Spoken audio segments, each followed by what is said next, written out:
ఉన్న పరిస్థితులలో తెలంగాణలో శాంతి భద్రతలు చూస్తూ ఉంటే కొంత బాధాకరం అనిపిస్తూ ఉంటుంది.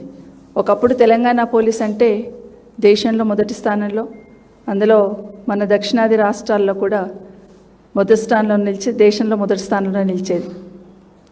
అట్లాంటి పోలీసింగ్ ఈరోజు దేశంలోనే వెనకడుగు వేస్తున్న రాష్ట్రంలో తెలంగాణ ఉందంటే కొంచెం బాధ అనిపిస్తూ ఉంది, ఆందోళన కూడా కనిపిస్తూ ఉంది. ప్రభుత్వాలు మారుతూ ఉంటాయి, మారుతున్నప్పుడు ప్రాధాన్యతలు కూడా మారుతాయి. కానీ ప్రాథమిక బాధ్యత అయిన శాంతి భద్రతలను విస్మరిస్తే రాష్ట్రమే అధోగతి అవుతుందనే దానికి ఈ 2.5 సంవత్సరాలు ఎగ్జాంపుల్. మన రాష్ట్రంలో చూస్తూ ఉన్నాం, శాంతి భద్రతలు అనగానే ఒక రాజకీయ వేధింపులు, ప్రతిపక్షంలో ఉన్న వాళ్ళను ట్రాక్ చేయడం తప్పిస్తే ఏం జరుగుతుంది రాష్ట్రంలో అనేది రివ్యూ చేసుకోవడానికి ఈ ప్రభుత్వం సిద్ధంగా ఉండదు. కానీ ఒకటి మాత్రం మనవి చేస్తాను, ఈ ప్రభుత్వానికి తెలంగాణ సాధించుకున్నామంటే ఏదో భౌగోళికంగా సాధించుకున్నది కాదు, ప్రశాంతమైన వాతావరణం ఉండాలి, పెట్టుబడులు వెల్లువల రావాలి, ఈ రాష్ట్రంలో ఉన్న యువత అందరికీ కూడా ఉపాధి దొరకాలనే ఆలోచనతో ఈ రాష్ట్రాన్ని సాధించుకున్నాం. ఆ రాష్ట్రంలో శాంతి భద్రతలు కాపాడాల్సిన బాధ్యత ప్రభుత్వానికి ఉందని ఒకసారి విజ్ఞప్తి చేస్తూ ఉన్నాను. ఎందుకు చేయాల్సి వస్తుందంటే, రాష్ట్రానికి ఎక్కడ ఏ చిన్న ఇబ్బంది ఉన్నా శాంతి భద్రతల విషయంలో హోంమంత్రి దగ్గర పరిగెత్తేవాళ్ళు. చీమ చిటుకుమన్నా హోంమంత్రికి వెళ్ళి చెప్పుదామనే యాంగిల్లో పరిగెత్తేవాళ్ళు. కానీ రాష్ట్రానికి హోంమంత్రి లేడని ఎందుకంటున్నంటే, ముఖ్యమంత్రి గారే హోంమంత్రి, కానీ ఆ బాధ్యతను విస్మరించారేమో అనిపిస్తుంటుంది ఒక్కొక్కసారి. ఎప్పుడు పోయినా కమాండ్ కంట్రోల్లో ముఖ్యమంత్రి గారు సమీక్షలు చేస్తూ ఉంటారు. ఎప్పుడు వింటూ ఉంటాం ఏదో ఒక సమీక్ష చేస్తున్నారు కమాండ్ కంట్రోల్లో, సెక్రటరీ వదిలిపెట్టి కమాండ్ కంట్రోల్కి వెళ్ళారని. అక్కడ వెళ్తున్నప్పుడు ఏం సమీక్ష చేస్తున్నారంటే, ఒక హోంశాఖ మీద సంబంధించింది తప్పిస్తే మిగతా అన్ని సమీక్షలు జరుగుతూ ఉంటాయి. రాజకీయ సమీక్షలతో పాటు అన్ని సమీక్షలు అక్కడ జరుగుతూ ఉంటాయి. కానీ కమాండ్ కంట్రోల్, పోలీస్ కమాండ్ కంట్రోల్లో కూర్చొని హోంశాఖను సమీక్షించాలనే ఆలోచన ఈ రాష్ట్ర ముఖ్యమంత్రి గారికి లేదని చెప్పడం నిజంగా చెప్పుకోవాల్సి రావడం బాధాకరం అనిపిస్తుంది. గతంలో కేసీఆర్ గారు హోంశాఖకు సంబంధించి కొన్ని సంస్కరణలు తీసుకొచ్చారు. మనందరికీ తెలుసు, పోలీస్ కమాండ్ కంట్రోల్ ఏర్పాటు చేయడం అనేది ఓన్లీ భద్రత విషయంలో ఒక బాధ్యతగా ఉండాలనే ఆలోచనతో ఈ కమాండ్ కంట్రోల్ ఏర్పాటు చేసుకోవడం జరిగింది. ఎక్కడ హైదరాబాద్లో ఎక్కడ ఏ చిన్న క్రైమ్ జరిగినా అక్కడ కూర్చొని మానిటరింగ్ చేసేటంత సిస్టమ్ డెవలప్ చేయాలనే ఆలోచన గతంలో కేసీఆర్ గారు ప్రభుత్వం చేసింది. అక్కడి నుండి దాదాపు మన హైదరాబాద్లో దగ్గర 10 నుండి 12 లక్షల సీసీ కెమెరాలు ఉంటాయి. అక్కడి నుండే మానిటరింగ్ చేసే సిస్టమ్ని అక్కడ డెవలప్ చేశారు. అసలు నిజంగానే మరి 2.5 సంవత్సరాలలో ఒక్కసారైనా ఉన్న సీసీ కెమెరాలు పనిచేస్తున్నాయా లేదా అని ఒక్కసారైనా సమీక్షించారంటే ఆ రిపోర్ట్ అయితే లేదు. నిజంగా ఆ రోజు కేసీఆర్ గారు ఒక మంచి ఆలోచనతో చేశారు. కమాండ్ కంట్రోల్లో కూర్చొని ఎక్కడో మారుమూలలో, సిటీలో ఎక్కడ మూలలో జరుగుతున్న క్రైమ్ని కూడా మనం అబ్జర్వ్ చేయొచ్చు, ఎక్కడ కావాలంటే అక్కడ ఆ కెమెరాలతో చూడొచ్చు అనే ఆలోచనతో ఆ రోజు కెమెరాలు ఏర్పాటు చేసుకున్నాం. దాని మీద రివ్యూ ఉండదు, ఆలోచన ఉండదు. అట్లాగే రెండవది, దేశంలో ఎక్కడ లేని విధంగా మనం షీ టీమ్స్ ఏర్పాటు చేసుకున్నాం. షీ టీమ్స్ ఏర్పాటు చేసుకొని మహిళల భద్రత మా మొదటి ప్రాధాన్యతని కేసీఆర్ గారు ఆ రోజు మొదలుపెట్టిన కేంద్రాలు ఉన్నాయి. అదేవిధంగా భరోసా కేంద్రాలు ఏర్పాటు చేస్తున్నాం. వాటిని కూడా ఒక్కసారి కూడా ఈ ప్రభుత్వం ఎట్లా ఉంది, ఏం జరుగుతుందని ఆలోచించిన సందర్భం అయితే లేదు. ఎందుకంటే వాళ్ళ ప్రాధాన్యత అంశాలలో షీ టీమ్ లేదని అనిపిస్తూ ఉంది. కాబట్టి అటుపక్క దృష్టి కూడా పెట్టరు. తర్వాత పోలీస్ వెహికల్స్కి కూడా పాత వెహికల్స్ ఉంటే వాటన్నిటిని తీసేసి జీపీఎస్ సౌకర్యంతో పెట్రోలింగ్ వెహికల్స్ పెట్టున్నాం. డయల్ 100 రెస్పాన్స్ టైం కూడా తగ్గించున్నారు ఆ రోజు. ఇవన్నీ చేయడం వల్ల ఆ రోజు పెద్ద పెద్ద కంపెనీలు కూడా ఇక్కడికి రావడం, ఈ రాష్ట్రంలో శాంతి భద్రతలు బాగున్నాయని గూగుల్, అమెజాన్ లాంటి కంపెనీలు ఇక్కడికి రావడం అనేది మనం అందరం చూస్తున్నాం. కానీ ఈ ప్రభుత్వం వచ్చిన తర్వాత ఏమైపోతుందంటే, అసలు పట్టపగలే హత్యలు జరుగుతూ ఉన్నాయి. ఐపీఎస్ అధికారికి సంబంధించిన భార్య నిన్న మనం చూస్తున్నాం, నిజంగా బాధాకరం, హత్య జరగడం. ఇవన్నీ చూస్తున్న సందర్భంలో మొన్న పోలీస్ కమిషనర్ మల్కాజ్గిరి తను దిల్సుఖ్ నగర్ బస్ స్టాండ్ దగ్గర నిల్చున్నప్పుడు తనకు అనుభవాలు మనం చూస్తున్నాం. అసలు ఒక సాధారణ మహిళ ఆ ప్లేస్లో ఉంటే పరిస్థితి ఎట్లా ఉంటుంది? తను పోలీస్ ఆఫీసర్ కాబట్టి తట్టుకొని నిలబడిగింది, కానీ అంతమంది పోకిరీలు వేధిస్తూ ఉంటే ఒక మహిళ పరిస్థితి ఎట్లా ఉంటుంది అనేది స్పష్టంగా ఈ రాష్ట్రంలో ఉన్న మహిళల పట్ల ఉన్నదాన్ని అద్దం పట్టింది. ఇవన్నీ ఎందుకు చెప్పాల్సి వస్తుందంటే మనకు ఎన్సీఆర్బి రిపోర్టు చూస్తున్నాం మనం, national crime record bureau report ఏదైతే చూస్తున్నామో దాంట్లో రిపోర్ట్ చూసినప్పుడు తెలంగాణ రాష్ట్రంలో పెరుగుతున్న నేరాలు ఏవైతే ఉన్నాయో శాంతి భద్రతలో తెలంగాణ ఘోరంగా విఫలమైంది అని మాత్రం ఆ రిపోర్ట్ చూసిన తర్వాత స్పష్టంగా అర్థమవుతా ఉంది. దేశం మొత్తంలో కూడా క్రైమ్ కొంచెం తగ్గుముఖం పట్టిందని ఆ రిపోర్ట్ వచ్చింది, కానీ తెలంగాణలో మాత్రం పెరుగుదల ఉంది అని చెప్పి ఆ రిపోర్ట్ ఇచ్చిన సందర్భంలో ఈ ప్రభుత్వం వైఫల్యం కళ్ళగట్టినట్టుగా అనిపిస్తూ ఉంది. నిజంగా చెప్పడానికి బాధ అనిపిస్తుంది. ఎప్పుడు మన పోలీసు మొదటి స్థానంలో ఉంటారు, మన రాష్ట్రంలో శాంతి భద్రతలు బాగుంటాయని చెప్పుకుంటున్న సందర్భంలో ఈరోజు మన పోలీస్ చక్కగా పనిచేయట్లేదు, ఈ ప్రభుత్వం వైఫల్యం చెందింది, మన క్రైమ్ రేట్ పెరిగింది, దేశంలో తగ్గుతూ ఉంటే మన దగ్గర పెరిగిందని చెప్పుకోవడానికి బాధ అనిపిస్తూ ఉంది. దాని వెనకాల ప్రభుత్వ వైఫల్యమే. రాష్ట్రంలో దేశం మొత్తంలో కూడా నేరాల సంఖ్య దాదాపుగా 5.7%, అంటే నియర్లీ 6% అనుకోండి తగ్గింది అనేమో దేశంలో చూపిస్తూ ఉంటే మన తెలంగాణలో మాత్రం 18.7% పెరిగాయి అని చూపించున్నారు. ఇది రాష్ట్రంలో కుప్పకూలిన శాంతి భద్రతలకు నిదర్శనమా కాదా ఒకసారి ఆలోచించమని చెప్తా ఉన్నాయి ప్రభుత్వాన్ని. ఒకసారి బాధ అనిపిస్తుంది, నంబర్ 1 తెలంగాణలో అభివృద్ధిలో నంబర్ 1లో ఉంటుంటే ఇప్పుడు నేరాలో నంబర్ 1 అవుతున్నామా అనే బాధ కూడా అనిపిస్తూ ఉంది. ఒక్కసారి చూసుకుంటా ఉంటే 2003లో 1,83,644 కేసులు నమోదైతే 2024లో 2,17,976 కేసులు నమోదైనట్టు చూపిస్తూ ఉంది. అంటే దాదాపుగా 34,322 కేసులు ఈ ఒక్క సంవత్సరంలో పెరిగాయి. మరి దీనికి బాధ్యత ఎవరు వహించాలి? 18% క్రైమ్ రేట్ రాష్ట్రంలో పెరిగిందంటే బాధ్యత ఎవరు వహించాలనేది ముఖ్యమంత్రి గారు చెప్పాలి. ఎందుకంటే పాలనను గాలికి వదిలేసి ఊరికే ఎక్కడ పోతే అక్కడ ప్రతిపక్షంలో ఉన్న వాళ్ళని తిట్టుకుంటూ ఏమంటారు రాక్షసుడు, సుబాహుడు, మారీచుడు అనుకుంటూ మాట్లాడుతూ ఉంటే మొన్నైతే చాలా ఆశ్చర్యం వేసింది. ఫ్యూచర్ సిటీ ఫౌండేషన్ ఎన్నిక వెళ్ళారు పోలీస్ శాఖకు సంబంధించిన అధికారులందరూ, ఒక సైడ్ డీజీపీ గారు, ఒక సైడ్ సిఎస్ గారు, అధికారులందరూ ఉన్నారు. చాలా గొప్పగా పెట్టుబడులను ఆహ్వానించడానికి ఫోర్త్ సిటీ ఫౌండేషన్ ఇస్తున్నామన్నారు. కానీ అక్కడ పోయి ఏం మాట్లాడారు ముఖ్యమంత్రి గారు? ఏం మాట్లాడారు? రాక్షసులతో పోలుస్తూ ప్రతిపక్షంలో ఉన్న వాళ్ళను రాష్ట్రంకి ఏదో అన్యాయం చేస్తున్నారనే లెవెల్లో మాట్లాడారు. ఇది పెట్టుబడులు ఆహ్వానిస్తున్న ముఖ్యమంత్రి గారు ఈ మాటలు వింటే పెట్టుబడులు పెట్టే వాళ్ళు ఈ రాష్ట్రానికి వస్తారా? మారీచుడు అంటే యజ్ఞాలను భగ్నం చేసేవాళ్ళు, అంటే మీరు చేస్తున్న యజ్ఞాన్ని ఎవరో భగ్నం చేస్తున్న లెవెల్లో మీరు మాట్లాడుతుంటే ఈ రాష్ట్రానికి పెట్టుబడులు పెట్టడానికి ఎవరు వస్తారు? పెట్టుబడులు రానప్పుడు ఉపాధి ఎట్లా దొరుకుతుంది? పక్కన అధికారులను కూర్చోబెట్టుకొని మాట్లాడే మాటలేనా ముఖ్యమంత్రి గారని అడుగుతా ఉన్నాను. ఇప్పుడే కాదు, ఎక్కడ ఏ మీటింగ్ పోయినా కూడా ముఖ్యమంత్రి గారి మాటలు ఒకే రకంగా ఉంటాయి. దాదాపుగా 2 సంవత్సరాల నుండి చూస్తూ ఉన్నాం మనం.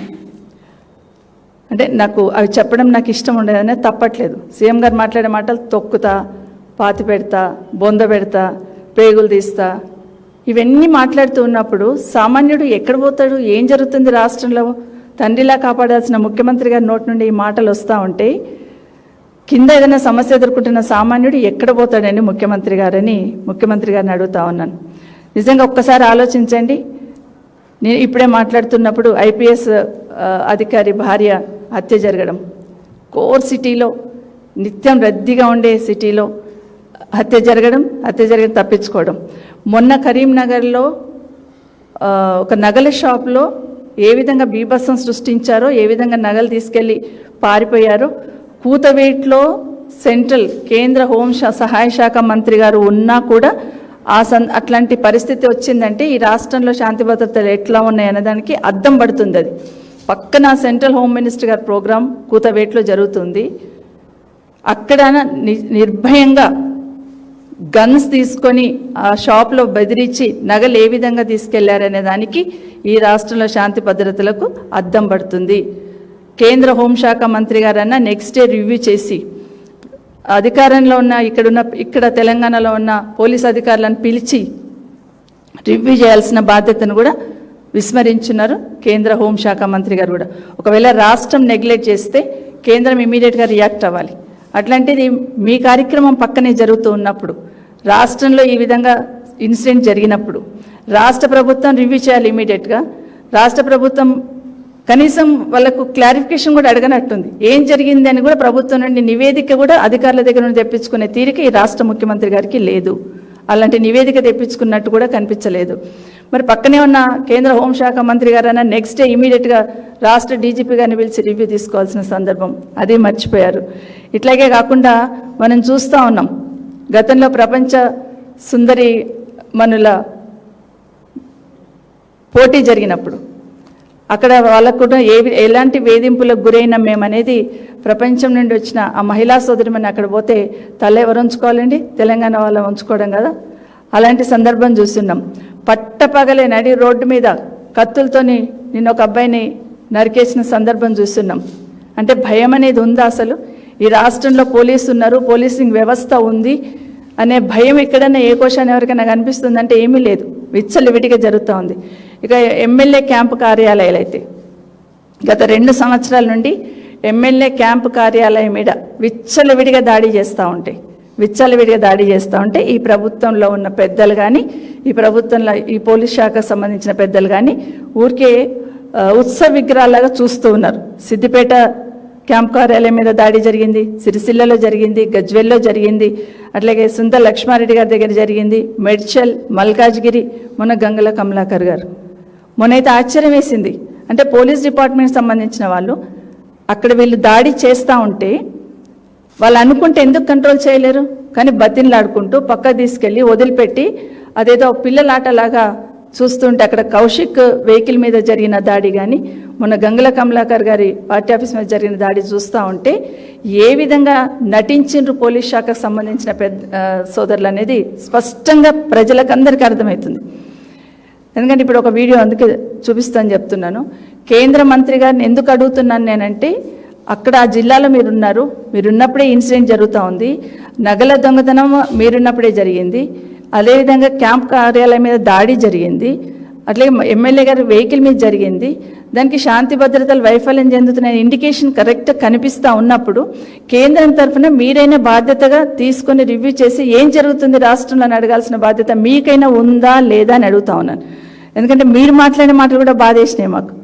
ఎందుకంటే మీరు మాట్లాడిన కొన్ని మాటలు విన్నప్పుడు బాధ్యత గల పదవుల్లో ఉండి కేంద్రంలో మీరు బాధ్యతలో ఉన్నారు, ఇక్కడ రాష్ట్ర ప్రభుత్వంలో 2 ప్రభుత్వాలు అనుకుని ప్రతిపక్షంలో ఉన్న వాళ్ళను మీద దాడి చేయాలన్న ఆలోచన ఏదైతే చేసిందో కదా, నిజంగా దౌర్భాగ్యమైన పరిస్థితి.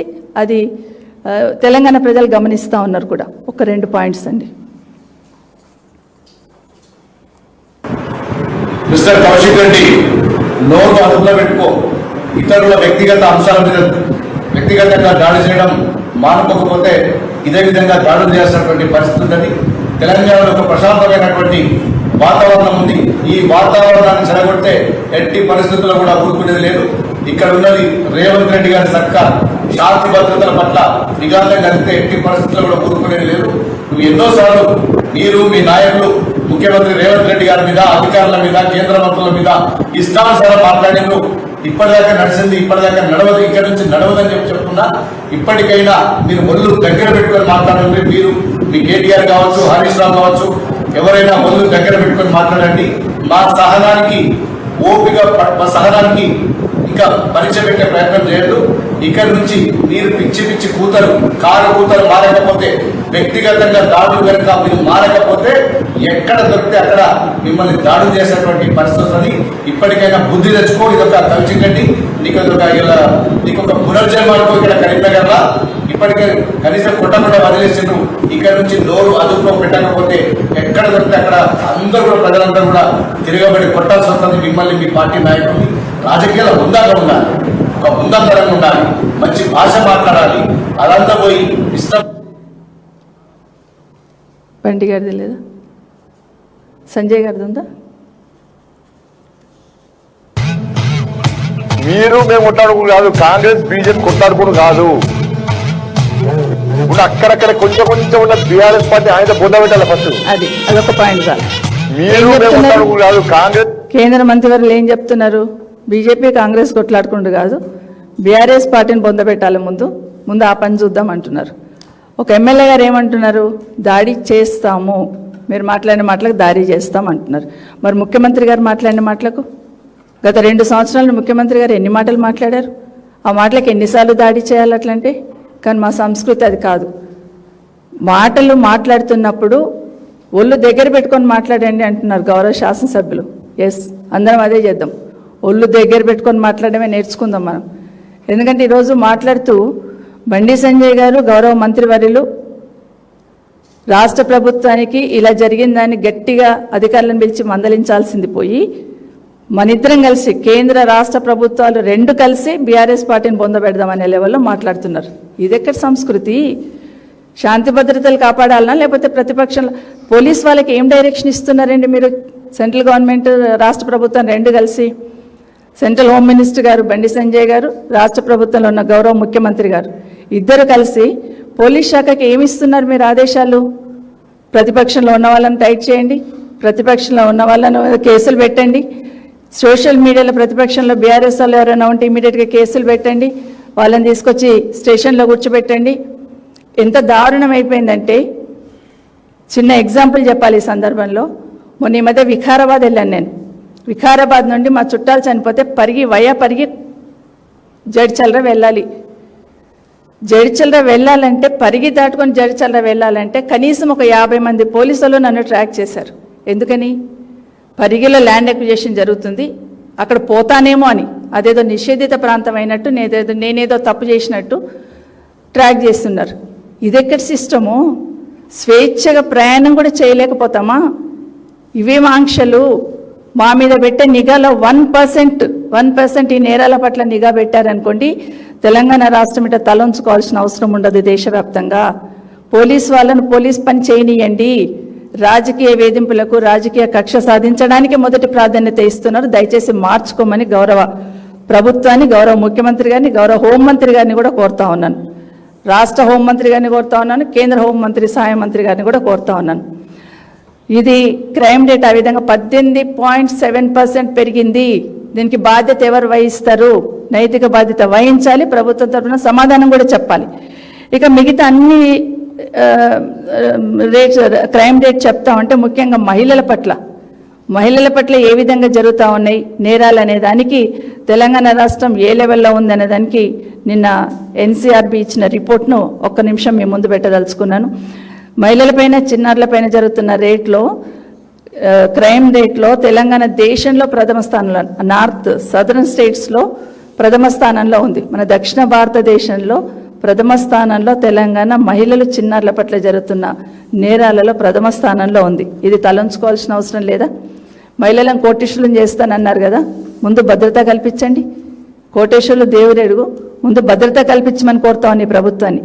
జాతీయ సగటు రేటు 24.9% ఉంటే తెలంగాణలో ఈ క్రైమ్ రేట్ 61.2%, ఇంచుమించు 61% ఉంది. అంటే ఎటుపోతుంది మన తెలంగాణ? ఏం చేస్తున్నాయి షీ టీమ్స్? ఎందుకు రివ్యూ చేయట్లేరు? ఇవే కాకుండా ఒక్కొక్కటి మహిళలను వెంబడించి వేధించడంలో, అంటే మహిళలను వేధించడంలో మన కమిషనర్ గారికి, మల్కాజిగిరి కమిషనర్ గారికి అనుభవం జరిగింది కదా. ఆ మహిళలను వేధించడంలో అనే దాంట్లో 2వ ప్లేస్లో ఉంది తెలంగాణ. అట్లాగే ఉద్యోగాలు ఇస్తామని ఆశ కల్పించి మోసం చేయడంలో కూడా, అట్లా మోసం చేసి లేడీస్ని మోసం చేసే దాంట్లో కూడా తెలంగాణ 2వ స్థానంలో ఉంది దేశం మొత్తంలో. అట్లాగే చిన్నారుల పైన కూడా ఈ క్రైమ్ రేట్ దేశంలో 2వ స్థానంలో ఉన్నాం. ముఖ్యంగా ఎస్టీకి సంబంధించిన చిన్నారుల పైన మాత్రం 4వ స్థానంలో ఉన్నాం. అట్లాగే సైబర్ క్రైమ్ నేరాలు. సైబర్ క్రైమ్ అంటే ఒకప్పుడు హైదరాబాద్ అంటే ఐటీ హబ్ అనేవాళ్ళం. ఇప్పుడు ఏమైపోతుందంటే ఇవన్నీ చూస్తూ ఉంటే హైదరాబాద్ అంటే క్రైమ్ హబ్ లాగా అయిపోతూ ఉన్నట్టుంది. సైబర్ క్రైమ్ కూడా పోయిన సంవత్సరానికి ఈ సంవత్సరం కంపేర్ చేస్తే, పోయిన సంవత్సరంలో దేశంలో 2nd ప్లేస్లో ఉన్నాం సైబర్ నేరాలలో, కానీ ఈ సంవత్సరం మొదటి స్థానంలోకి వచ్చేసాం. ఇది ఈ ప్రభుత్వం చేస్తున్న ఈ ముఖ్యమంత్రి గారి ఆధ్వర్యంలో ఉన్న హోంశాఖ ఆధ్వర్యంలో వచ్చిన రిపోర్ట్. ఇది మన ఎన్సీఆర్బీ ఇచ్చిన రిపోర్ట్, ఇది మేము ఇచ్చిన రిపోర్ట్ కాదండి. దీంట్లో కూడా 1,00,000 నుండి 10 లక్షల లోపల జరిగిన మోసాలు ఏదైతుందో దాంట్లో నంబర్ 1లో ఉన్నాం. 50 లక్షల పైచిలకు పడిన మోసాలలో 2వ స్థానంలో ఉన్నాం. ఇవన్నీ చూస్తూ ఉంటే పోయిన సంవత్సరానికి ఈ సంవత్సరం కూడా 17.9% రేటు సైబర్ క్రైమ్లో పెరిగింది. అట్లాగే మానవ అక్రమ రవాణాలో, ఉమెన్ ట్రాఫికింగ్ దాంట్లో కూడా, బెట్టింగ్ దాంట్లో కూడా, దాంట్లో నంబర్ 1లోనే ఉన్నాం మనం. వృద్ధులకు సంబంధించిన నేరాలలో 4వ స్థానంలో ఉన్నాం. అట్లాగే రోడ్ యాక్సిడెంట్స్ కూడా బాగా జరుగుతున్న దాంట్లో కూడా మనం అత్యధికంగా మన దగ్గర జరుగుతూ ఉన్నాయి. ఎందుకు జరుగుతూ ఉన్నాయి? రోడ్ యాక్సిడెంట్లు జరగకుండా తీసుకోవాల్సిన జాగ్రత్తలు పక్కన పెట్టి పోలీస్ శాఖకు సంబంధించిన ట్రాఫిక్ పోలీస్ వాళ్ళందరూ చలాన్ వసూల్లో మాత్రమే ఉన్నారు. ఎక్కడైనా ట్రాఫిక్ జామ్ అయితే కూడా పట్టించుకోరు, దాన్ని ఫస్ట్ చలాన్ వసూల్లో మాత్రం మొదటి స్థానంలో ఉన్నారు. పోనీ ఆ ట్రాఫిక్ చలాన్లు వసూలు చేస్తున్నారు, ఎంత వసూలు చేస్తున్నారు చెప్పమంటే ఆ లెక్క మాత్రం చెప్పారు, కానీ ఫస్ట్ దాంట్లోనే ఉన్నారు. ఒక రకంగా గౌరవ ముఖ్యమంత్రి గారు ట్రాఫిక్ చలాన్లు కట్టకపోతే డైరెక్ట్ వాళ్ళ అకౌంట్కి లింక్ చేయండి అని చెప్పారు. దేశంలో ఏ ముఖ్యమంత్రి లేరు, మన ముఖ్యమంత్రి గారు చెప్పారు. తర్వాత ఇంకోటి ఛార్జ్ షీట్స్ నమోదు చేయాలి. ఛార్జ్ షీట్స్ నమోదు చేయకపోతే, ఛార్జ్ షీట్స్ నమోదు చేసి కేసులు ఇచ్చేయకపోతే అసలు కేసులు రిజిస్టర్ అయిన నమ్మకం ఉండదు. కాబట్టి ఛార్జ్ షీట్ నమోదు చేయడంలో కూడా వెనుకబడ్డది మన తెలంగాణ. ఇవన్నీ కూడా కేంద్ర ప్రభుత్వంలో ఉన్న వాళ్ళు ఇచ్చిన రిపోర్ట్ని ఇప్పటికైనా రివ్యూ చేసుకోండి. గౌరవ ముఖ్యమంత్రి గారికి, గౌరవ హోంమంత్రి గారికి విజ్ఞప్తి చేస్తూ ఉన్నాను.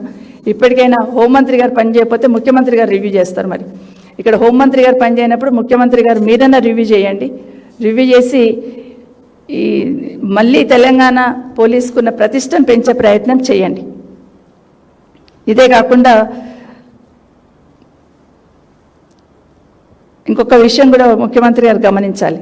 ఎందుకంటే రాష్ట్రంలో పోలీసు వాళ్ళకి పనిభారం పెరిగింది. ఎట్లా అంటే మేము ఎక్కడ పోతున్నాం, కేటీఆర్ గారు ఎక్కడ పోతున్నారు, హరీష్ రావు గారు ఎక్కడ పోతున్నారు, వాళ్ళ ఇంటికి ఎవరు వస్తున్నారు, ఎవరు పోతున్నారు, వీటి మీద ఉన్నంత శ్రద్ధ రాష్ట్రంలో రోడ్డు మీద చంపుకుంటున్నారు, లేకపోతే మహిళల ట్రాఫికింగ్ జరుగుతూ ఉంది, లేకపోతే చిన్నారుల మీద అత్యాచారాలు జరుగుతూ ఉన్నాయి.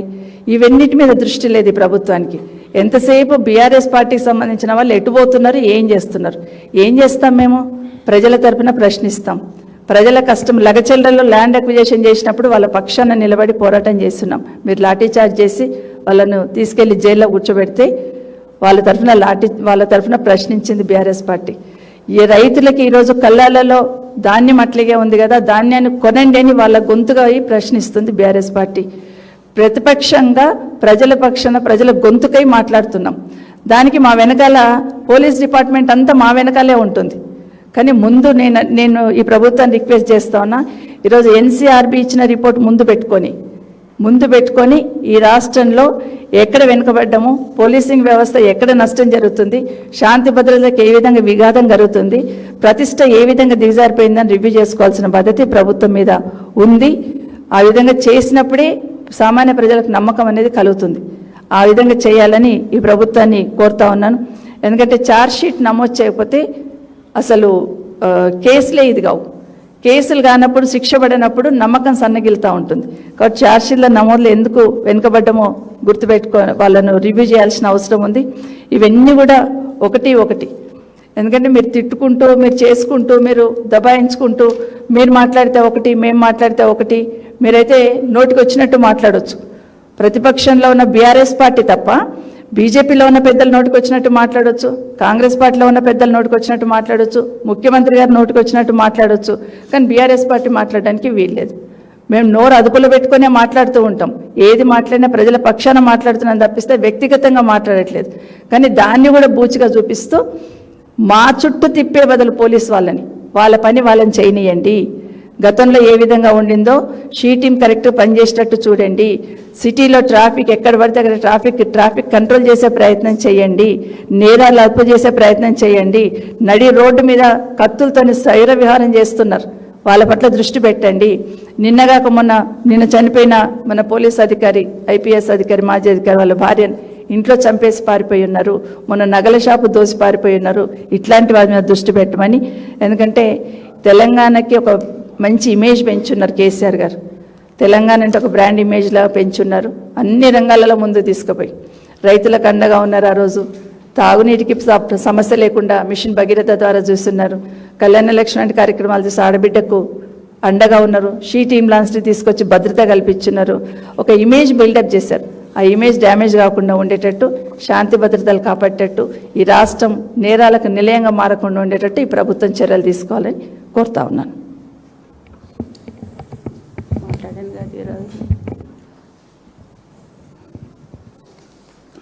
శ్రీమతి సవితా ఇంద్రారెడ్డి గారికి, మీడియా మిత్రులకు నమస్కారం. ముందుగా సవిత గారు ఇప్పటిదాకా రాష్ట్రంలో జరుగుతున్న అనేక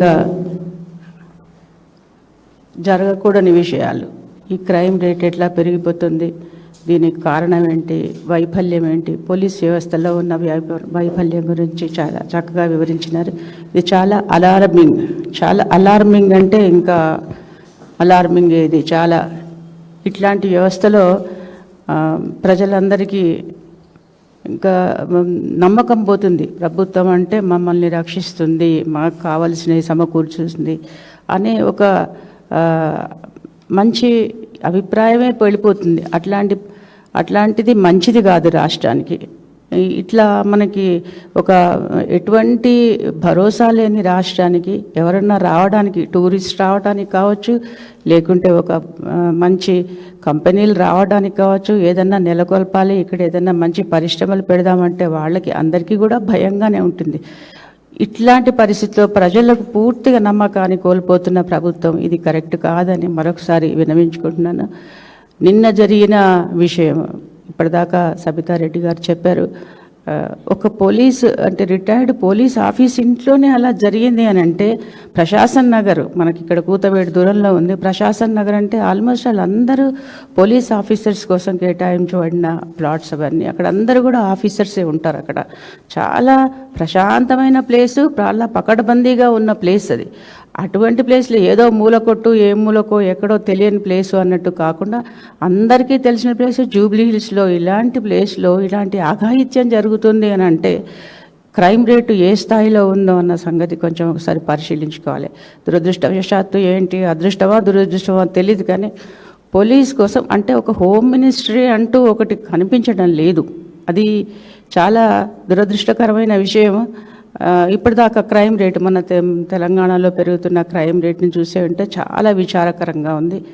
మరి మహిళలు కానీ బయటికి పోయేటట్టు లేదు అని మనం జనరల్గా మనం అంటే అపోజిషన్లో ఉన్నాం కనుక ఎప్పుడు మేము అధికారంలో ఉన్న వాళ్ళను విమర్శిస్తున్నామని అనుకుంటున్నాం. కానీ ప్రతిరోజు ఉదాహరణలు కనిపిస్తూనే ఉన్నాయి. నగల దుకాణాల గురించి కావచ్చు. మొన్న సుమతి గారు మరి ఆవిడ అంత ధైర్యంగా మేము ఎప్పుడూ అనుకుంటాం ఏదో చాలా వీరావేశంతో ఆడపిల్లలందరం మాట్లాడుకుంటాం. తర్వాత మేము ఉత్సాహపరచడానికి మన దేశం చాలా గొప్ప సంస్కృతిగా దేశము తెలంగాణలో ఇంకా అంటే మనం 2 ఏళ్ల కిందటి సంగతి కాదు, ఇప్పటి సంగతి ఇంకా మనం నెమరు వేసుకుంటూనే మనం చాలా గొప్ప అని మీరు ధైర్యంగా ఉండాలి, భయపడాలని భయపడొద్దని మోటివేట్ చేస్తుంటాం. కానీ which is not true. Sumathi గారే చెప్పినారు మొన్న తను కావాలని మరి అంత ధైర్యం చేసి బయటకు వచ్చింది. ముందుగా ఆమె నేను అభినందిస్తున్నాను. అంటే ముందు మెల్లిమెల్లిగా బయటికి వస్తున్నారు. ఇవన్నీ అటా కాదు, లేకుంటే ఎవరో దుమ్మెత్తి పోసే విషయాలు కాదు, నిజమైన నగ్న సత్యాలు ఇవన్నీ. ఒక 40 మంది వేధించినారు పోకిరీలు అంటే ఎంత దురదృష్టకరమైన సందర్భంలో ఉన్నాం తెలంగాణ ప్రభుత్వం అనేది కొంచెం అందరూ ఆలోచించాల్సిన విషయం. పోలీసు వ్యవస్థను పటిష్టపరచాలి. 40 మంది వేధిస్తుంటే డిఫరెంట్ ప్లేసెస్లో కూడా అంటే మరి పెట్రోలింగ్ ఏమైంది? మరి 4 గంటలైనా 3 గంటలైనా పెట్రోలింగ్ చేయడం లేదు అని అంటే యూ కెన్ ఇమాజిన్. ఇప్పటిదాకా చెప్పినట్టుగా ఎంతసేపు అపోజిషన్ వాళ్ళను ఎక్కడ పోతున్నారు, ఏం చేస్తున్నారు, ఏం తింటున్నారు, వీళ్ళ వల్ల మనకు ఎటువంటి ప్రమాదం అని మా మీద నిఘా పెట్టడం కాదు, ప్రజల మీద ప్రజల రక్షణ మీద కాన్సన్ట్రేషన్ చేస్తే ఫోకస్ చేసేది ఉంటే రాష్ట్రం సుభిక్షంగా ఉంటుంది. ఒకప్పుడు కేసీఆర్ గారి ప్రభుత్వంలో ఎన్ని లక్షల కెమెరాలు పెట్టినారు. బెస్ట్ నెంబర్ 1 అనుకుంటా మొత్తం దేశంలోనే, ఇఫ్ ఐఎమ్ నాట్ మిస్టేకెన్. అన్ని సీసీ కెమెరాలు పెట్టినారు. ఏ మూలకు ఏ ప్లేస్లో ఇంత చిన్న విషయం జరిగినా కూడా ఏదన్నా ఘోరం జరిగేది వెంటనే ఇన్ఫర్మేషన్ ఉండేది కమాండ్ కంట్రోల్లో. ఆ ఇనాగ్రేషన్కి కూడా నేను వెళ్ళాను. బ్రహ్మాండమైన సెటప్ అది. ఎంత చక్కగా అసలు అందరూ భయపడిపోతారు. ఈ మూల ఎవరు చూడలే అని నిర్భయంగా క్రైమ్ చేయడానికి అవకాశం లేదు. అక్కడ ఆ కమాండ్ కంట్రోల్ గురించి ఎంత చక్కగా వివరించడం, అనేక సార్లు పీపుల్ని ఎడ్యుకేట్ చేయడం అనేది ఆ ప్రభుత్వంలో పకడ్బందీగా జరిగింది కనుకనే వ్యవస్థ బాగా ఉండింది. అది ఎందుకు కంటిన్యూ? ఇప్పుడు కట్టిన ఇల్లు పెట్టిన పొయ్యి అన్నట్టుగా అన్నీ ఉన్నాయి, కానీ అన్నీ సమకూర్చింది కదా బీఆర్ఎస్ ప్రభుత్వము. కేసీఆర్ ప్రభుత్వంలో అన్ని 10 ఏళ్ళు సస్యశ్యామలంగా రైతులకు కావచ్చు, అటు మరి మహిళలకు కావచ్చు, అనేక విధాలుగా అది కంటిన్యూ చేయడం అనేది కూడా కష్టమయ్యేది ఉంటే, ఫోకస్ లేకపోయేది ఉంటే ఇది విఫల ప్రభుత్వం అనే నేను అనుకుంటున్నాను. ఇప్పటికైనా క్రైమ్ ముందుగా అన్నిటికన్నా హైదరాబాద్ అంటే 24 గంటలు పనిచేసేది నగరం, 12 గంటల ప్రయాణం కాదు ఇది, 12 గంటల రోజు కాదు ఇది. మామూలుగా ఊళ్ళల్లో అయితే పొద్దున సాయంత్రం సూర్యాస్తమయం సూర్యోదయం అంతే ఉంటుంది, కానీ ఇక్కడ మాత్రం 24 గంటలు పరిశ్రమలు నడుస్తూనే ఉంటాయి, అనేక యాక్టివిటీస్ నడుస్తుంటాయి. ఇది సురక్షితమైన ప్రదేశం అని చెప్పి గ్రామీణులు కూడా ఇక్కడ హైదరాబాద్కు వస్తున్న సందర్భంలో ఇంకా రక్షణగా పటిష్టంగా ఉండాల్సిన అవసరం ఉంది. మరి ఇప్పటికైనా కానీ కళ్ళు తెరిచి ప్రభుత్వం మరి పకడ్బందీగా ఏర్పాట్లు చేస్తారని, ఇంకా శ్రద్ధ తీసుకుంటారని, ఫోకస్గా వర్క్ చేస్తారని. ఒకప్పుడు తెలంగాణ దిక్సూచి ఉండే దేశానికి, మరి అది దిగజారిపోతుంది అనేది మాత్రం ఇప్పుడు జరుగుతున్న గత 2-3 వారాల నుంచి జరుగుతున్న అనేక రంగాల్లో, ఒక్క రంగంలో కాదు, విద్యారంగం తీసుకుందాం, పెద్ద కన్ఫ్యూజన్. ఈ టైం కరెక్ట్గా మనకు అడ్మిషన్స్ టైము. ఏ పిల్లలందరికీ కూడా ఏ క్లాస్ తీసుకోవాలి, ఏ సబ్జెక్ట్ తీసుకోవాలి, ఏ కాలేజ్ తీసుకోవాలి అనే పెద్ద సమ్మర్ అంతా కూడా చర్చనీయాంశం అవుతుంది. కుటుంబంలో అందరూ కూర్చొని ఆలోచిస్తుంటారు. టర్నింగ్ పాయింట్ పిల్లలకందరికీ అదేంటో చాలా గౌల. సడన్గా ఏంటి నిన్న ఇంటర్మీడియట్ బోర్డును ఏంటి విలీనం చేస్తున్నారు. దానికి విలీనం చేసేవంటి దానికి ముందు ప్రచారం చేయండి, ఎడ్యుకేట్ చేయండి పేరెంట్స్ని, స్టూడెంట్స్ని. లక్షలాది మంది స్టూడెంట్స్ ఉన్నారు, 10th పాస్ అయిన పిల్లలు, ఇంటర్మీడియట్ పిల్లలు. వీళ్ళని ఏం చేద్దాం అనుకుంటున్నారు, అది కొత్తది ఏది క్రియేట్ చేస్తున్నారు, దాని లక్షణాలు ఏంటిది, దాన్ని ఎడ్యుకేట్ చేయండి ప్రజల్లోకి. అదంతా ఏమీ లేకుండా ఇలా చెప్పుకుంటూ పోతే అన్ని రంగాల్లో ఇట్లాగే విఫలం కనిపిస్తూనే ఉంది. మరి తీసుకోవాల్సినంత శ్రద్ధ తీసుకోకపోవడం అనేది, ఫోకస్ లేకపోవడం అనేది చాలా శోచనీయమైన విషయం. ఇప్పటికైనా ప్రభుత్వం కళ్ళ తెరిచి ఫోకస్డ్గా అన్ని రంగాల్ని మంచి అభివృద్ధి పదంలో నడిపించాల్సిన అవసరం ఉందని చెప్తున్నాను. Thank you.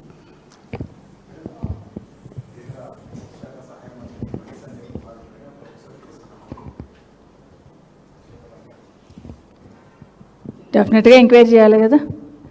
పోక్సో కేసు ఊరికే నమోదు కాదు కదా, దాని వెనకాల ఏం జరిగింది, ఎన్ని రోజుల నుండి జరుగుతుంది. మరొక కంప్లైంట్ ఇచ్చిన వాళ్ళని బెదిరించకుండా, పేదవాళ్ళు ఎవరో ఉంటారు వాళ్ళని బెదిరించకుండా ఖచ్చితంగా ఎంక్వైరీ చేయాలి, యాక్షన్ తీసుకోవాలి.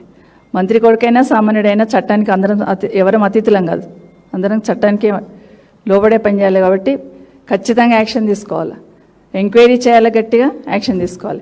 ఇదే కాదు, గౌరవ ముఖ్యమంత్రి గారిని కూడా చివరిగా కోరుతా ఉన్నాను, ఈ రాష్ట్రంలో ఉన్న పోలీస్ వ్యవస్థను పనిచేయనియండి. వాళ్ళు ప్రజల రక్షణ కోసం ఏర్పాటైన వ్యవస్థ, ఆ వ్యవస్థను ఫ్రీగా పనిచేయనియండి. రాజకీయ కక్షల కోసమో రాజకీయ నాయకులను వెనకాల తిప్పకుండా ప్రజల రక్షణ కోసం, ప్రజల కోసం ఆ వ్యవస్థను వదిలేయండి. చక్కటి సెక్రటరియట్ ఉంది మనకు, హాయిగా మీరు వెళ్ళి సెక్రటరియట్లో కూర్చోండి ముఖ్యమంత్రి గారు, అక్కడ రివ్యూ చేసుకోండి. ఆ పోలీస్ కమాండ్ కంట్రోల్ పోలీస్ వాళ్ళకు వదిలేసేయండి. చక్కగా 10 లక్షల కెమెరాలు ఉన్నాయి అక్కడ, వాళ్ళు ఫ్రీగా చూడనివ్వండి కెమెరాలు ఎక్కడ ఏం పనిచేస్తున్నా. నిరంతరం మీరు ఎప్పుడు వస్తారో ఎప్పుడు పోతారో అనే దానికన్నా వాళ్ళని ఫ్రీగా పని చేసుకొనివ్వండి. ఎందుకంటే ఈ రాష్ట్రంలో అక్క చెప్పింది ఇప్పుడే, విద్యాశాఖ మంత్రి ఫెయిల్ అయిపోయారు. ఎందుకంటే కరెక్ట్ ఆ సిస్టమ్ కరెక్ట్గా సెట్ చేస్తలేరు, కరెక్ట్గా ఇది చేస్తలేరు, ఏదేం జరుగుతుందో కూడా తెలియదు. నిన్న ఎవరో చెప్తున్నారు నాకు, ఇంటర్మీడియట్ బోర్డు మర్జ్ చేస్తున్నారు, చేయొద్దు సార్ అంటే, అవునా నాకు తెలియదు అన్నాడట. అట్లా విద్యాశాఖ మంత్రి గారు ఉన్నారు, విద్యాశాఖ మంత్రి గారు ఫెయిల్ అయిపోయారు. మున్సిపల్ శాఖ మంత్రి గారు అసలు హైదరాబాద్లో సిటీలో చెత్త ఎత్తుతున్నారో లేదో నాకు తెలియదు, మరి ఆటోలు నడుస్తున్నాయో లేదో నాకు తెలియదు అని మున్సిపల్ శాఖ మంత్రి గారు అక్కడ ఫెయిల్ అయిపోయినారు. ఇక హోంశాఖ మంత్రి గారు ఇక్కడ ఫెయిల్ అయిపోయినారు. ఈరోజు దేశంలోనే క్రైమ్ రేట్లో సగటు, జాతీయ సగటు కన్నా మనం 18% ఎక్కువ ఉన్నామంటే ఇక్కడ హోంమంత్రి గారు కూడా ఫెయిల్ అయిపోయారు. చివరిలో టోటల్గా ఓవరాల్గా ముఖ్యమంత్రి గారు, ఈ ప్రభుత్వము ఫెయిల్ అయిపోయింది అనేది స్పష్టంగా అర్థమవుతుంది. ఇప్పటికైనా ఏ వ్యవస్థలు నా వ్యవస్థలు పనిచేయనియండి, వ్యవస్థలలో లోపాలు ఉంటే సెట్ చేసే ప్రయత్నం చేయండి. ప్రతిపక్షాలు ఏదైనా మాట్లాడితే అందులో వాస్తవం ఏదైనా ఉంటే గమనించండి, గ్రహించండి. మీ దగ్గర సమాధానం ఉంటే సమాధానం చెప్పండి. అంతేగాని బుల్డోజ్ చేసేసి ఏది మాట్లాడినా మేము చేసిందే కరెక్ట్ అనే లెవెల్లో కాకుండా, ఒక ప్రతిపక్షం నుండి కామెంట్ వచ్చిందంటే దాని వెనకాల వాస్తవం ఏందని గమనించాలి. విమర్శను సద్విమర్శగా తీసుకొని పాలిస్తేనే ప్రజలకు పాలన అందించగలుగుతాం. అదేది కాకుండా కక్ష సాధింపుగా చేసే ప్రయత్నం చేస్తూ ఉన్నారు. ఇది మంచి పద్ధతి కాదు. ఇప్పటికైనా పోలీస్ వ్యవస్థను చక్కగా పనిచేయనియండి, వాళ్ళకున్న ప్రతిష్టను దిగజార్చనీయకండి. ఈ రాష్ట్ర ప్రతిష్టను కూడా దిగజార్చొద్దు. ఈ రాష్ట్రంలో శాంతి భద్రతలు బాగా ఉన్నాయి కాబట్టి వెల్లువల పెట్టుబడులు వచ్చాయి. మీరు 2 సంవత్సరాలు ఎంత ప్రయత్నం చేసినా ఇక్కడ పెట్టుబడులు రావట్లే. పక్క రాష్ట్రంలో రోజుగా జాతర నడిపిస్తున్నారు. మరి ఈ రాష్ట్రానికి ఏమైంది? ఈ రాష్ట్ర ముఖ్యమంత్రి గారు ఏం చేస్తున్నారు? ఈ రాష్ట్రానికి ఎందుకు పెట్టుబడులు రావట్లేదు అంటే శాంతి భద్రత చక్కలేవని మీరే చెప్తున్నారు. ఈడ గొడవలు అవుతున్నాయని, ఈడ కొట్టుకుంటున్నామని, ఈడ చెత్త ఎత్తుతలేరని, ఈడ లైట్లు పోతున్నాయని ముఖ్యమంత్రి గారే స్వయంగా మాట్లాడబట్టి, ఈడ రాక్షసులు ఉన్నారని, మాకు అప్పు దొరుకుతలేదని, మేము అప్పుల పాలైనమని, మా చెప్పులు ఎత్తుకుపోతాం అనుకుంటున్నాను. మీరే ప్రతిష్ట అంతా దిగజారిస్తారు. ఇంకా పెట్టుబడులు ఎక్కడొస్తాయి? ఒక్కొక్క మాట మీరు మాట్లాడిన మాట వింటూ ఉంటే తెలంగాణ బిడ్డలకు కలుక్కుమంటుంటుంది. మా ముఖ్యమంత్రి గారు ఢిల్లీ పోతే చెప్పులు ఎత్తుకుపోయటంలాగా చూసారా అని బాధేస్తూ ఉంటుంది. ఇక్కడ మీరు తెలంగాణ రాష్ట్ర ముఖ్యమంత్రిగా మాట్లాడుతున్నారు. మా ముఖ్యమంత్రి గారు అప్పుడైతే అప్పు పుడతలేదా, ఈ రాష్ట్రం అంతా దివాలా తీసిందా అని ఆలోచిస్తూ ఉన్నారు. మంచిగా ఉన్న రాష్ట్రాన్ని, పచ్చగా ఉన్న రాష్ట్రాన్ని ఈరోజు అధోగతి పాలు చేసి అల్లకల్లోలం చేసి తెలంగాణ రాష్ట్ర ప్రజలను అగమ్య గోచరంగా ఉండేటట్టు పరిస్థితులు సృష్టించి ఈరోజు శాంతి భద్రతలను కూడా అటకెక్కించి తెలంగాణ రాష్ట్ర ప్రతిష్ట దిగజార్చిన ఈ ప్రభుత్వం ఇప్పటికైనా కళ్ళు తెరిచి సిస్టమ్ సెట్ చేసుకొని శాంతి భద్రతలు కాపాడాలని కోరుతా ఉన్నాం.